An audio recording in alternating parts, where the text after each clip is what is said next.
भारत विविधताओं से भरा देश है। यहाँ अलग अलग धर्म और जाति के लोग रहते हैं, अलग अलग भाषाएं बोलने वाले, अलग अलग वेशभूषा, खान पान, अलग अलग संस्कृति के लोग रहते हैं। यहाँ हिंदी भाषा वह देश है जो सभी लोगों को एकता के सूत्र में जोड़ कर रखता है। देश को एक रखने में हिंदी का बहुत बड़ा योगदान है। हिंदी सिर्फ भाषा या संवाद नहीं है का साधन नहीं, बल्कि हर भारतीय के बीच में सामाजिक और संस्कृति सेतु भी है। हिंदी भाषा हमें हमारे वर्तमान के साथ साथ भारतीय संस्कृति धरोहर उन महान प्राचीन ग्रंथों का से भी जोड़ती है जो हमारे लिए गर्व का कारण है। एक लोकतांत्रिक देश में तो अपनी मिट्टी से जन्मी भाषा का प्रयोग का महत्व इसलिए भी अमहत्वपूर्ण और अनिवार्य हो जाता है क्योंकि वह लोकमित और सभी भारतीयों का कर्तव्य है कि हम हिंदी भाषा का विचार प्रसार के साथ अपना योगदान दें। राष्ट्रीय पिता महात्मा गांधी ने हिंदी को जनमानस की भाषा कहा था। आचार्य विनोबा ने कहा था कि मैं दुनिया के सभी भाषाओं का इज्जत करता हूँ, पर मेरे देश में हिंदी की इज्जत ना हो यह मैं सह नहीं सकता। मैं अपनी कुछ पंक्तियों का समापन इस लाइन के साथ करना चाहती हूँ। बाकी भाषा को मैंने सहज किताबों में रखा, हिंदी को सब जगह अपने भावों में रखा। हिंदुस्तान की जान है हिंदी, हिंदुस्तान की जान है हिंदी, देश की पहचान है हिंदी, सात समुंदर पार भी हिंदुस्तान की शान है हिंदी। धन्यवाद। हिंदी दिवस को भारत की अधिनागरिक भाषा के रूप में अपनाया गया था। यह एक ऐसी भाषा है जो पूरे देश भर में लाखों लोगों को जोड़ती है। हिंदी सिर्फ एक संवाद का माध्यम नहीं है, बल्कि यह हमारी समृद्धि सांस्कृतिक एवं ऐतिहासिक और परंपराओं को भी समेटे हुए हैं। इसे भारत और दुनिया के अलग अलग हिस्सों में कई लोग बोलते हैं। हिंदी सीखकर और उसका इस्तेमाल करके हमें अपनी पहचान और विरासत को बनाए रखने में मदद करते हैं।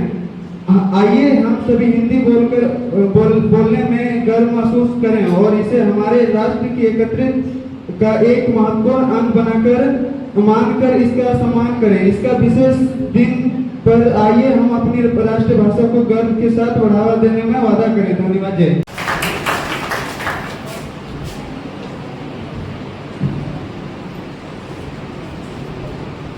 सुप्रभात शिक्षक, शिक्षिका एवं साथियों, सबसे पहले मुझे अपना परिचय देने का अवसर देने के लिए आप सभी को बहुत बहुत धन्यवाद।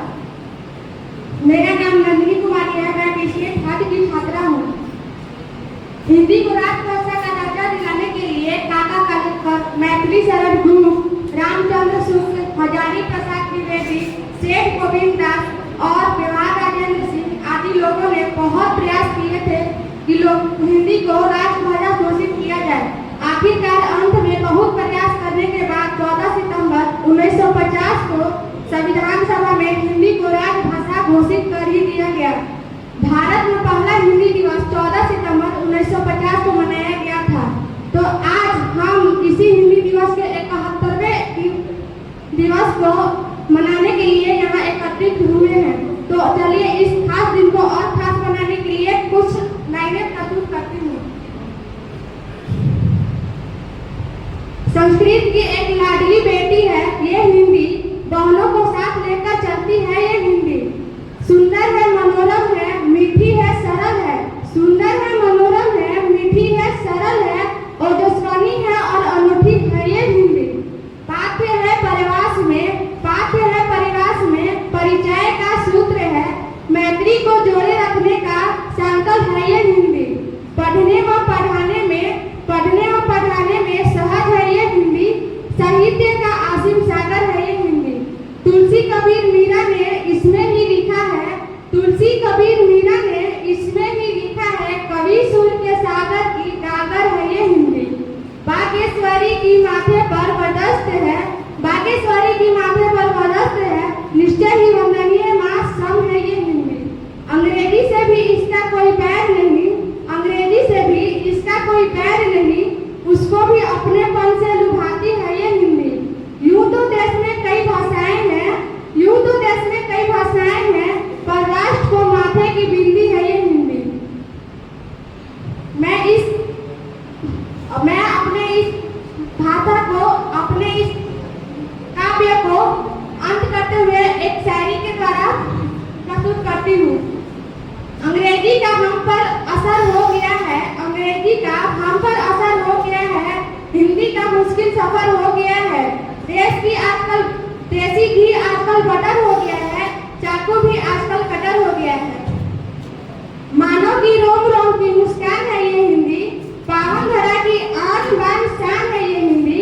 बनकट मुकुट माँ भारती की शीश पर सजी भारत की स्वाभिमान की पहचान है ये हिंदी। धन्यवाद।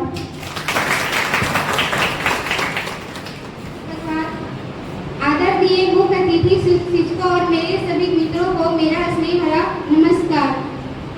मेरा नाम ज्योति कुमारी है और मैं BCA थर्ड ईयर की छात्रा हूँ। हिंदी को आगे बढ़ाना है, उन्नति की राह ले जाना है। केवल एक ही दिन नहीं, हमने विश्व हिंदी दिवस मनाना है। सबसे पहले आप सभी को हिंदी दिवस की बहुत बहुत शुभकामनाएं। ये मेरा सौभाग्य है कि मुझे आज इस पावन दिवस पर भाषण के रूप में अपने विचार प्रस्तुत करने का अवसर मिला। प्रति वर्ष पूरे भारत में 14 सितंबर का दिन हिंदी दिवस के रूप में मनाया जाता है। वर्ष 1918 में राजभाषा बनाने को हिंदी वर्ष 1918 में गांधी जी ने हिंदी साहित्य सम्मेलन में हिंदी दिवस को राजभाषा बनाने को कहा था और 14 सितंबर 1949 के दिन संविधान सभा में एक मुख से यह निर्णय लिया गया कि हिंदी भारत की राजभाषा होगी। हिंदी भाषा को देवनागरी लिपि में भारत की कार्यकारी और राजभाषा का दर्जा अधिकारी के रूप में दिया गया है। हिंदी हमारी दिल की भाषा है जो कश्मीर से लेकर कन्याकुमारी तक, संसद से लेकर सड़कों और साहित्य से लेकर सिनेमा तक हर जगह संवाद का सबसे बड़ा पुल बनकर सामने आती है। किंतु फिर भी सबसे बड़े दुख की बात है कि हिंदी हमारी अपने ही देश में अपने ही बेटे बेटियों से अपमानित होती है। हिंदी के ही देश में यह सुनना है कि हिंदी तो सिर्फ पानी पूरी बेचने वाले की भाषा है, हमारे अंतर्मन को बहुत आहत कर जाता है। साल 1899 लॉस एंजल्स अमेरिका में हमारी ज्ञान परंपरा के शिखर पुरुष स्वामी विवेकानंद जी से एक अमेरिकन ने पूछा, how are you Swami ji? Swami ji ने उत्तर दिया, मैं अच्छा हूँ। अमेरिकन को लगा स्वामी जी को अंग्रेजी नहीं आती है, इसीलिए हिंदी में भी जवाब दे रहे हैं। पर उस अमेरिकन को टूटी फूटी हिंदी आती थी तो अगला सवाल उसने हिंदी में पूछ लिया, भारत से यहाँ आकर कैसा लग रहा है? इस बार स्वामी जी ने उसे अंग्रेजी में उत्तर दिया, I am feeling good, your country is beautiful. American ने कहा, मैंने आपसे अंग्रेजी में सवाल किया तो आपने हिंदी में जवाब दिया, और जब मैंने हिंदी में पूछा तो अंग्रेजी बोल रहे हैं, यह क्या पहेली है? स्वामी जी मुस्कुराए और बोले, जब तुमने अपनी मातृभाषा में सवाल किया तो मैंने अपनी मातृभाषा में उत्तर दिया, लेकिन जब तुमने मेरी मातृभाषा को सम्मान करते हुए हिंदी में प्रश्न पूछा तो मैंने तुम्हारी मातृभाषा को सम्मान करते हुए अंग्रेजी में उत्तर दिया। 125 साल हो गए इस बात को, लेकिन स्वामी जी की बात को आज तक नहीं समझ पाए। हम नहीं समझ पाए कि ऊंची राजनीति का षड्यंत्र यही है कि हमें टुकड़ों में बांट दिया गया है, कभी जाति के नाम पर तो कभी क्षेत्र के नाम पर तो कभी भाषा के नाम पर। अब हमें यह तय करना है कि राजनीति के निहित स्वार्थों को भेंट चढ़ जाएंगे या अपनी इस भूल को सुधार कर हिंदी के इतिहास में एक नई क्रांति लाएंगे। आज मुझे क्रांति पिता स्वामी दयानंद सरस्वती जी का एक कथन याद आ रही है, भूल करना बुरा नहीं है, भूल करते रहना बुरा है। जाने अनजाने में मैं और आप भाषा के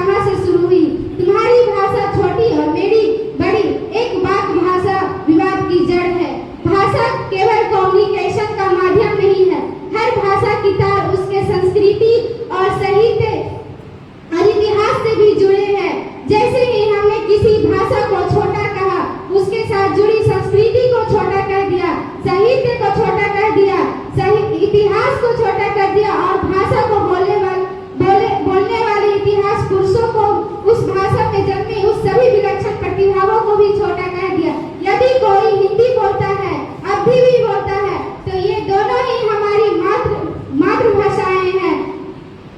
आपने हिंदी अभी पर कीचड़ उछाला तो उसके छींटे बाबा तुलसीदास जी पर भी पड़ते हैं और दिनकर व महादेवी वर्मा पढ़ते हैं। यदि ब्रिज भाषा को छोटा कहा तो अपने सूरदास, रसखान, केशव, घनानंद, बिहारी सभी को छोटा कर दिया। आपका उछाला हुआ कीचड़ इन सभी महान विभूतियों की कृति की भी मैला करता है। सोचिए, दुनिया की सभी भाषाओं का अपना अलग विलक्षण सौंदर्य है। हम हर भाषा को सम्मान करते हैं, लेकिन हिंदी बोलने वाले केवल पानी पूरी बेचते हैं। इतनी छोटी सोच आखिर आती कहां से है? हिंदी के तुलना में अंग्रेजी को श्रेष्ठ बताने वाले से मेरा निवेदन है कि हिंदी, तेलुगु या हिंदी मराठी के नाम पर मत बांटिए हमें। साल 1835 यही वह समय था जब अंग्रेजी की कसौटी पर हिंदी भाषा को कम आंका गया था। भाषावाद बीज तभी बोया गया था। इस बीज की खाद पानी दिया कांग्रेस ने। साल 1917 में कांग्रेस ने अपने घोषणा पत्र में कहा था कि देश स्वतंत्रता के बाद राज्यों की गठन भाषाओं के आधार पर किया जाएगा, यानी यूरोपियन मॉडल। एक भाषा एक देश की तर्ज पर यही से भारत में भारतवास की विश्व प्रणाली शुरू हो गई। दुर्भाग्यवश कांग्रेस की इस योजना को महात्मा गांधी जी का आशीर्वाद भी प्राप्त हो गया। हिंदी हिंदुस्तान की भाषा ही नहीं बल्कि हिंदुस्तानियों की पहचान है। आज के आधुनिक युग में हमें अंग्रेजी भाषा भी सीखना जरूरी है, लेकिन हमें अपने मातृभाषा हिंदी को कभी नहीं भूलना चाहिए। हमें हिंदी है, हम वतन है नारे का सदैव सम्मान करना चाहिए। दोस्तों, अंग्रेजी के बोलबाले बीच में अगर आप अच्छी हिंदी जानते हैं तो आप अपने जीवन में बहुत तरक्की कर सकते हैं। याद रखें, हिंदी के केवल हमारी राजभाषा ही नहीं बल्कि हमारी एकता, अखंडता का प्रतीक है। इसी के साथ एक बार फिर से हिंदी दिवस की हार्दिक शुभकामनाएं। धन्यवाद। जय हिंद, जय भारत। सभा में मौजूद आदरणीय मुख्य अतिथिगण, शिक्षक शिक्षिका और मेरे प्रिय साथीगण, मैं दीपिका बीसीए थर्ड ईयर से आज हम एक बेहद खास दिन को मनाने के लिए यहाँ एकत्रित हुए हैं और वो खास दिन है हिंदी दिवस। इस मौके पर मैं एक कविता आपके सामने प्रस्तुत करने जा रही हूँ। हिंदी जीवन का आधार है, हमें अपनी मातृभूमि से बहुत प्यार है क्योंकि हिंदी में बसे हमारे संस्कार हैं। आप सभी को हिंदी में मेरा नमस्कार है। माँ की लोड़ी हिंदी, माँ की लोड़ी है हिंदी, पापा की डांट है हिंदी। माँ की लोड़ी है हिंदी, पापा की डांट है हिंदी। हिंदी भाषा नहीं जीवन का अंग है, हिंदी हर पल हमारे संग है। आप सभी को हिंदी दिवस की ढेर सारी शुभकामनाएं।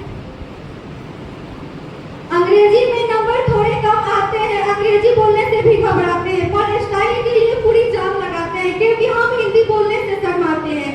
एक वक्त था जब हमारे देश में हिंदी का बोलबाला था, माँ की आवाज में भी सुबह का उजाला था। उस माँ को अब हम मौन बुलाते हैं क्योंकि हम हिंदी बोलने से शर्माते हैं। देश आगे बढ़ गया पर हिंदी पीछे रह गई, देश आगे बढ़ गया पर हिंदी पीछे रह गई क्योंकि हम हिंदी बोलने से शर्माते हैं।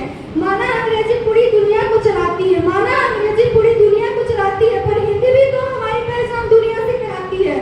तो क्यों ना हम अपनी मातृभाषा को फिर से सड़कों पर बिठाएं। आओ हम सब मिलकर हिंदी दिवस मनाएं। 2 लाइन हम प्रस्तुत करना चाहेंगे अपने गुरुजनों के लिए। जिंदगी गिरवी रखकर भी ना चुका पाएंगे उसका कर्जा। माँ ही नहीं भगवान के बराबर गुरु का भी है उतना ही महान दर्जा। भगवान को भी भगवान बनने के लिए गुरु का ही ज्ञान काम आया था। माँ ने तो उंगली थामकर कहा था चलो पर चलना कहाँ है ये गुरु ने ही सिखाया था। इन शब्दों के साथ मैं अपनी वाणी को विराम देती हूँ। आप सभी ने मुझे सुना, इसके लिए आपका आभार। उम्मीद करती हूँ कि आपको मेरे विचार अच्छे लगे होंगे। धन्यवाद। जय भाषा प्रेम की भाषा, मन की भाषा, प्रेम की भाषा, हिंदी है भारत की जान की भाषा। अब मैं Sachin Kumar Yadav BBM third year को बुलाना चाहती हूँ भाषण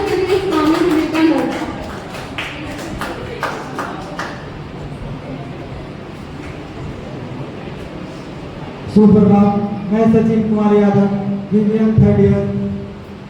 आप सभी को हिंदी दिवस की हार्दिक शुभकामनाएं। हिंदी दिवस की शुभ अवसर पर मैं स्वामी विवेकानंद के ऊपर बोल रहा हूँ, लेकिन सबसे पहले एक विचार के साथ शुरुआत करता हूँ। हिंदी केवल मातृभाषा ही नहीं है, अपनेपन का एहसास है।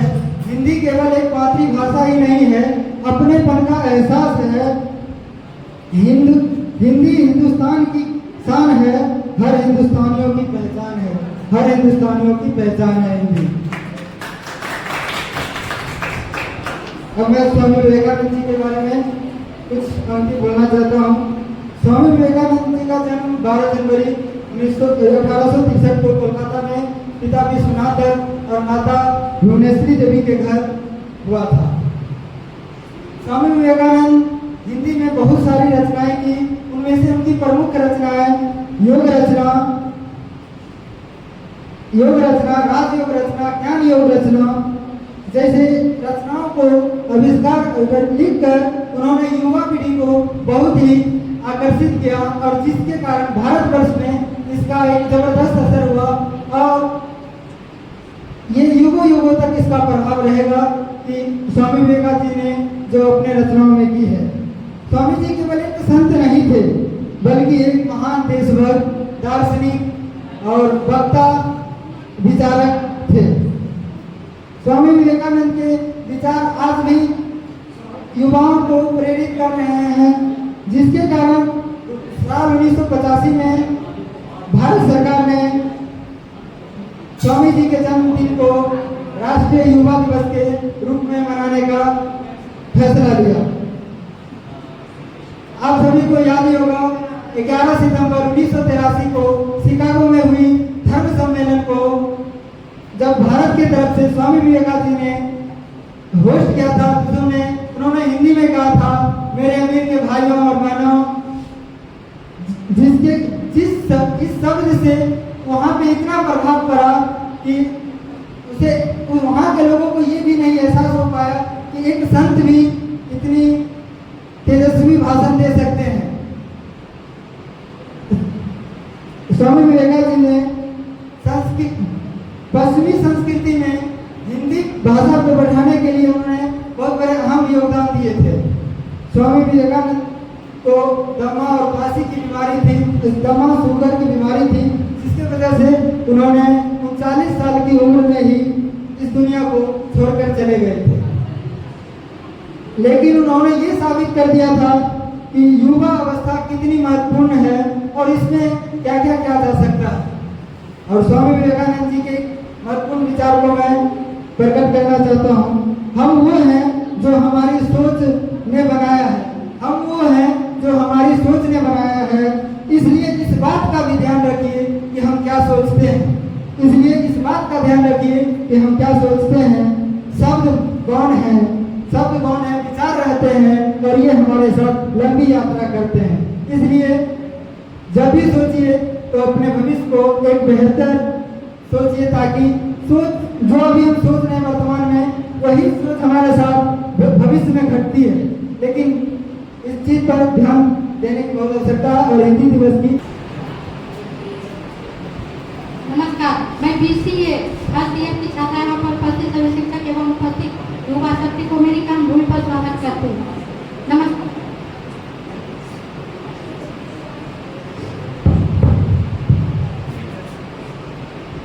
हिंदी दिवस पर मैं एक कविता लेके आई हूँ। उस कविता का नाम है सब जाग रहे तू सोता रहे, किस्मत को थामे रोता रहे। सब जाग रहे तू सोता रहे, किस्मत को थामे रोता रहे। तू दूर है माना मिला नहीं, तू दूर है माना मिला नहीं, जो पास है वो भी खोता रहे। सब जाग रहे तू सोता रहे, किस्मत को थामे रोता रहे। लहरों पर मोती चमक रहे, लहरों पर मोती चमक रहे, झोंके भी तुम तक सिमट रहे। तू तूफान कोई आने वाला, सब तक होते लगा रहे। लहरों तेरी कदमों में तू ना पकड़ बस होता रहे। सब जाग रहे तू सोता रहे, किस्मत को थामे रोता रहे। धूप अभी सिरहाने मौसम जाने पहचाने हैं, धूप अभी सिरहाने मौसम जाने पहचाने हैं। रात अभी तो घंटों है, रात अभी तो घंटों है, बस कुछ पल दूर दूर ठिकाने हैं। इतनी दूरी तय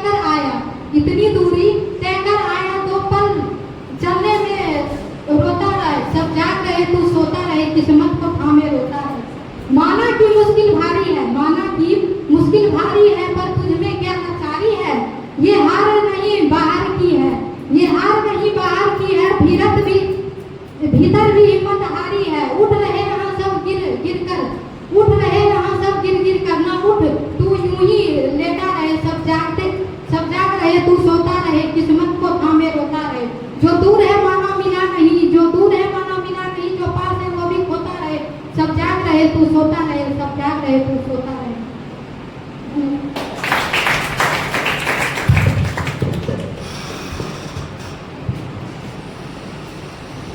हम सभी यहाँ हिंदी दिवस के अवसर पर एकत्रित हुए हैं। हिंदी दिवस हर साल 14 सितंबर को मनाया जाता है।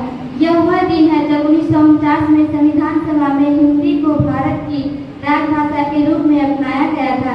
यह हिंदी हमारे लिए विशेष महत्व रखता है, क्योंकि यह न केवल हमारी राष्ट्रभाषा है बल्कि हमारे संस्कृति, सभ्यता और भारतीयता का प्रतीक है। हिंदी दिवस हमें अपनी मातृभाषा के प्रति गर्व और सम्मान की भाषा को जागरूक करता है। हिंदी भाषा भारतीयता, संस्कृति और परंपराओं की वाहक है, जो हमारी संस्कृति धरोहर को से जोड़ती है। हिंदी साहित्य, कविता और गीतों ने भारतीयता समाज को एक नया दृष्टिकोण और आनंद प्रदान किया है। हिंदी दिवस पर हम सभी को यह संकल्प लेना चाहिए कि अपनी मातृभाषा का सही तरीके से उपयोग करें और सीखें। धन्यवाद। मेरा नाम पल्लवी सहाय है, मैं बीबीएम सेकंड ईयर की छात्रा हूँ। आज हम लोग हिंदी दिवस को मनाने के लिए यहाँ इकट्ठे हुए हैं। ये मौका मुझे दिया गया इसके लिए धन्यवाद। हमारी राष्ट्रभाषा हिंदी है। ये 14 सितंबर को मनाई जाती है। यह हमें सम्मान, स्वाभिमान और गर्व का प्रतीक है। हिंदी के प्रथम कवि मैथिली शरण गुप्त हैं। उनको महात्मा गांधी द्वारा उपाधि, राष्ट्र कवि की उपाधि दी गई थी। और हिंदी के दूसरे प्रथम राष्ट्र कवि रामधारी सिंह दिनकर हैं। और हिंदी हमारी राष्ट्रभाषा है। हिंदी को हम लोग आजकल के ज़माने में अंग्रेजी को बहुत महत्व दिया जा रहा है और हिंदी बोलने वाले को एक गवार के रूप से देखा जाता है। ये बहुत गलत है। उसे हिंदी बोलने वाले को तुच्छ नजरिए से देखा जाता है। ऐसा नहीं होना चाहिए। हिंदी हमारी राष्ट्रभाषा है, हिंदी को हमें मान्यता देनी चाहिए। हिंदी को स्वतंत्रता के बाद 1939 में राजभाषा की घोषित किया गया था। फिर 1953 में इसे राष्ट्रभाषा घोषित किया गया। कश्मीर से कन्याकुमारी तक साक्षर से निरक्षर व्यक्ति तक हिंदी को आसानी से बोल और समझा जा सकता है। यही इस भाषा की खासियत है। हिंदी दिवस मनाने का अर्थ है कि गुम हो रही हिंदी को बचाने का एक प्रयास। धन्यवाद।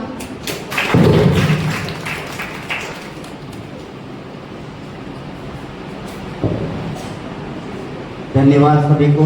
आप लोगों ने इतना अच्छा कार्यक्रम किया। आखिर में मैं अपनी मौलिक रचनाओं में से एक मौलिक रचना आपके साथ साझा करना चाहूँगा। वैसे तो मैंने बहुत सारी कविताएं लिखी है, जो मैं इसे अपने शौक के लिए लिखता हूँ। ये मेरी हॉबी है। मैं इसे कभी जग जाहिर कम ही करता हूँ।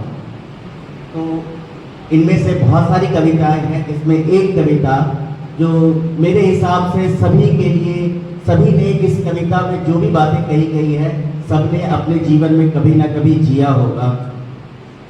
और मैं उसी कविता को आप लोगों के पास समर्पित करता हूँ। तो जो मेरी कविता है उसका शीर्षक है दोस्ती और बचपन। दोस्ती और बचपन। आप सभी जब पहली बार स्कूल गए होंगे, कुछ लोगों को याद होगा, कुछ लोगों को याद नहीं होगा, लेकिन जिन लोगों को भी थोड़ी बहुत ये धुंधली यादें उनके जहन में होंगी, उन्हें याद होगा कि कुछ बच्चे जो होते हैं खुशी खुशी स्कूल ड्रेस, चॉकलेट, ये सब के चक्कर में स्कूल आसानी से चले जाते हैं, और कुछ जो स्कूल जाना नहीं चाहते, उन्हें घर में ही खेलने में मज़ा आता है। तो कई बार होता है कि जो माता पिता होते हैं बच्चे के भविष्य को देखते हुए उन्हें ज़बरदस्ती स्कूल छोड़ के आते हैं।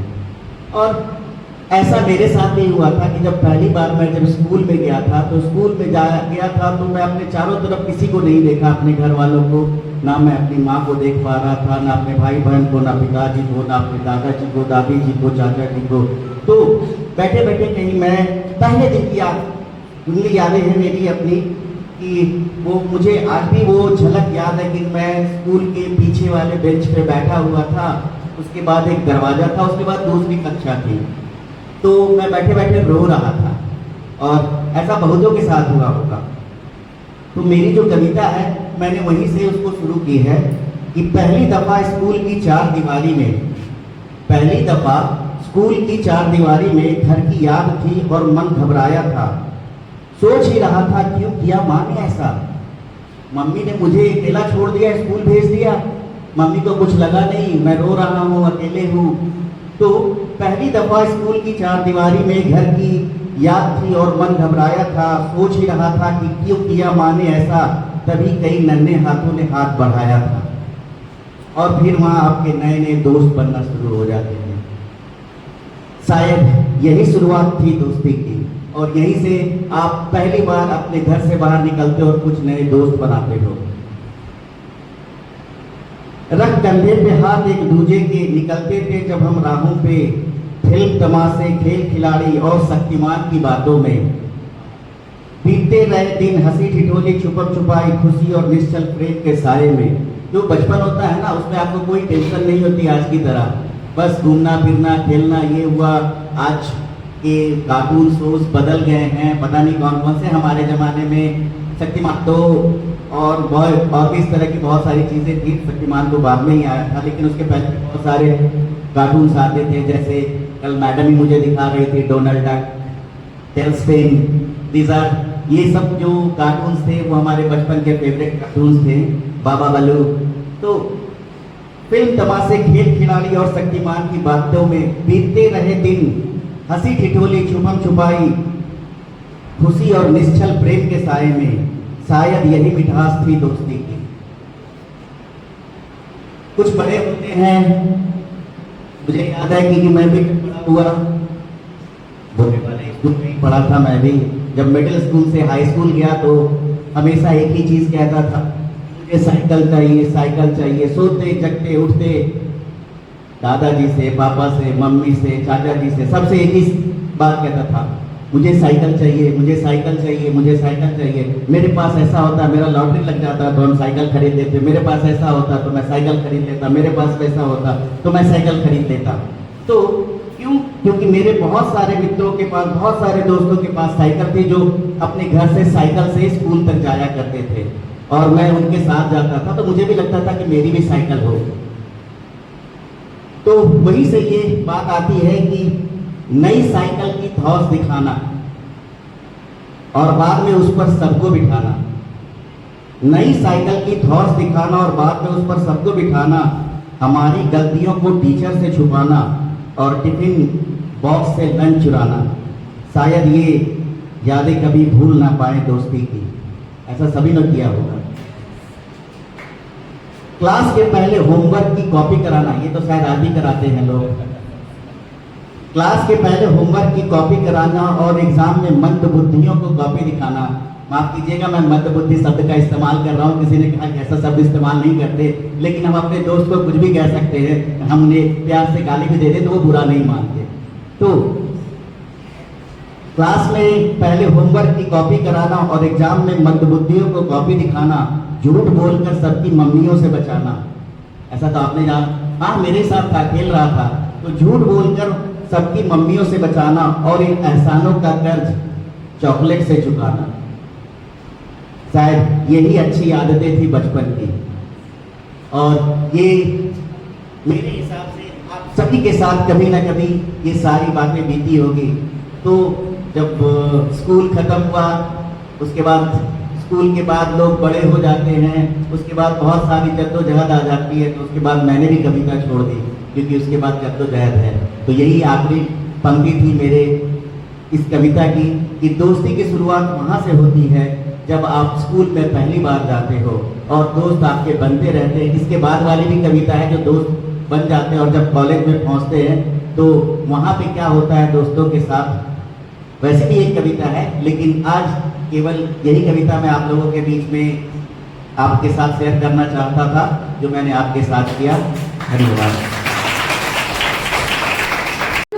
जहाँ जितने लोग यहाँ बैठे हैं वो बहुत इंग्लिश हिंदी मिक्स करके ही बोल रहे हैं। हम लोग प्योर हिंदी नहीं बोल रहे हैं, क्योंकि हम लोग को बचपन से स्कूल में सिखाया गया कि इंग्लिश में बोलना है, ठीक। फिर जब घर पे आते थे तो हिंदी में बात करना पड़ता था, बट फिर भी स्कूल में हम लोग को पूरी तरीके से ना हिंदी पढ़ाया गया ना इंग्लिश। ना हम लोग सही से अब इंग्लिश बोल पाते हैं, ना सही से कभी कभी हिंदी बोल पाते हैं, क्योंकि जो हम लोग अभी हिंदी यूज कर रहे हैं वो हिंदी नहीं है। जो शुद्ध हिंदी होता है वो हम लोग नहीं बोल रहे हैं, इसलिए हम लोग को बहुत दिक्कत, बहुत सारी मतलब हम लोग के टीचर्स ही सिखाते हैं कि प्रेजेंटेशन इंग्लिश में थे और इंग्लिश में बात करें, इंग्लिश में लिखें, हिंदी का कम यूज करें।